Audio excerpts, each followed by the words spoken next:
to the United States. Our collaborator Abby Martin has the latest details on the current situation of the upcoming November 3rd presidential elections.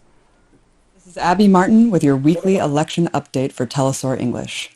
For as long as I've been voting, progressives have been lectured about the need to engage in the politics of lesser evilism. As the years went by, the candidates got worse and worse.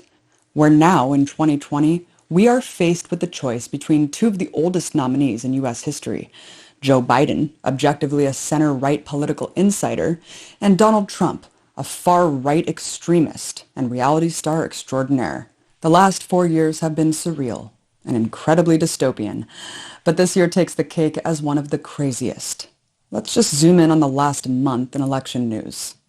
3 weeks ago, Supreme Court Justice Ruth Bader Ginsburg passed away, culminating in the moment liberals have been scolding us about.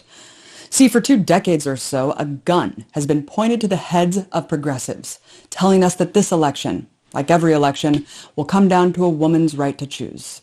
They say, if we allow the Republicans to take control of the courts, Roe v. Wade will be overturned, setting us back an entire generation of progress.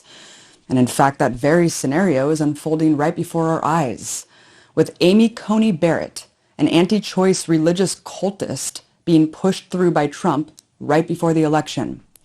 When actually faced with a fight to stop the extremists from seizing the highest court in the land, the Democrats just roll over. The so-called resistance party should be laying their bodies on the line to prevent this handmaiden lady from being appointed. All of a sudden, it's no longer an election issue.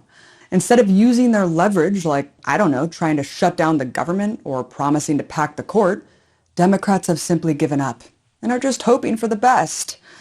I guess it's no surprise considering Trump has already appointed a record number of lifetime federal judges, more than any other president at this point. And Democrats vote to confirm them 40% of the time. 2 weeks ago, Trump held a Rose Garden ceremony to celebrate his third SCOTUS nominee.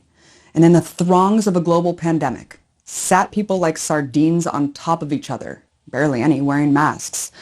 Turns out a dozen or so people from the event became infected with COVID-19, including Donald Trump himself. And the next week was wild with media speculation. Everyone uncertain if Trump, a 74-year-old who lives on McDonald's and Diet Coke, was at death's door.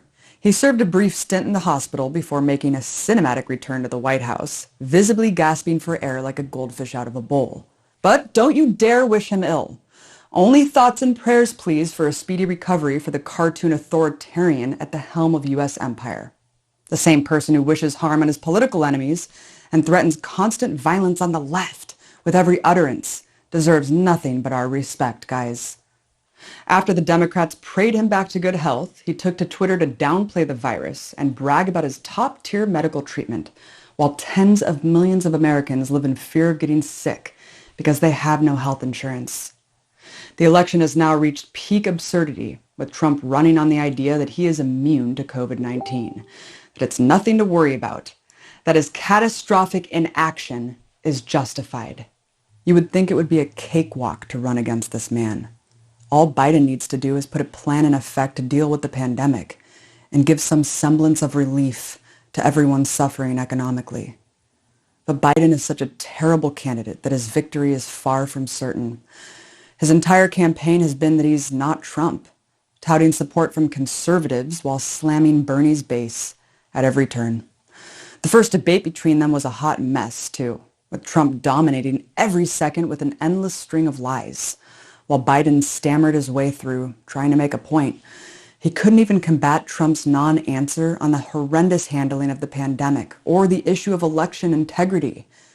215,000 Americans dead, and an economic crisis should have been a slam dunk for the Biden camp.